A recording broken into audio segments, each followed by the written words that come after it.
If y equal to e power sin inverse of x, prove that 1 minus x squared y2 minus x y1 minus y equal to 0. சரியா? அப்ப கொடுத்திருக்க givenல பாரு y equal to e power sin inverse of x வச்சிருக்கேன்.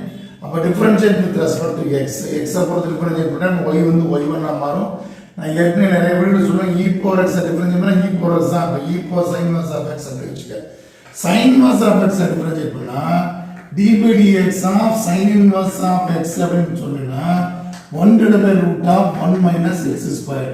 1 divided by root of 1 minus x square. அப்ப sin inverse of x எடுத்தீங்கன்னா root of 1 minus x square. 1 divided by root of 1 minus x square. என்ன பண்றீங்க இத கொண்டு போய் cross multiply பண்ணிடு. அப்ப root of 1 minus x square into y1 equal to e power sin inverse of x. e power sin inverse of x தான் என்ன பேரு y ன்னு தெரியும். சோ அத அப்படியே மாத்திக்கிறேன் y ன்னு மாத்திக்கிறேன். அது ஈக்குவேஷன் நம்பர் 2 வச்சிருக்கேன் சார். சரியா? இப்போ again differentiate with respect to x. அப்பனா இது u into v மெத்தட்.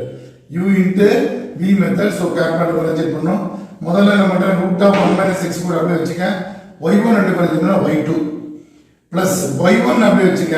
இந்த root x நிறைய வீடியோல பார்த்திருக்கோம். d by dx of root x differentiate பண்ணா 1 divided by 2 root x ன்னு எழுதுவோம். 1 divided by 2 root x. அது மாதிரி இத ஃபுல்லா root x ன்னு வெச்சுக்க. அப்ப 1 divided by 2 into root of 1 minus x squared. அதுக்கு அப்புறம் x squared டிஃபரன்ஷியேட் பண்ணாத போக மைனஸ் இருக்கறனால minus 2x வந்துரும். minus 2x. இந்த 2 இந்த 2 கேன்சல் ஆயிடும். சோ பேலன்ஸ் பாத்தீங்கன்னா root of 1 minus x squared into y2 minus x y1 into divided by 1 root of 1 minus x squared equal to y1 இருக்கு.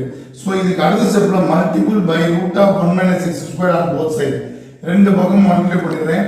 அப்ப root x நாம என்ன எழுதுவோம்? root x into root x அப்படினா x ன்னு எழுதுவோம்.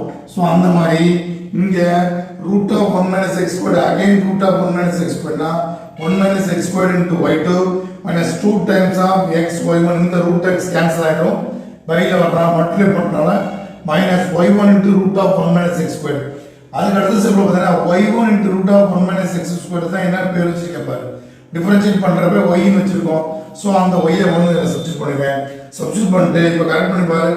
1 minus x squared into y2 minus 2x y1 minus y equal to 0 வந்துரும். So அதான் கொடுத்திருக்க ஆன்சர். நான் நிறைய வீடியோ சொல்றேன். சில கணக்க டிஃபரன்ஷியேட் பண்ணி வரப்ப ஆட்டோமேட்டிக்கா கொடுத்திருக்க ஆன்சர் வந்துரும். அப்படி வரலைன்னா y1 y2 ஒரு தடவை டிஃபரன்ஷியேட் பண்ணி ரெண்டு தடவை டிஃபரன்ஷியேட் பண்ணி கண்டுபிடிச்சத கொண்டு LHS ல போட்டு RHS காமிக்கிற மாதிரி இருக்கும். சோ இந்த கணக்கு பொறுத்தவரை அப்படியே டிஃபரன்ஷியேட் பண்ணி வரப்ப ஆட்டோமேட்டிக்கா ஆன்சர் வர மாதிரி இருக்கு. இதுதான் ஆன்சர்.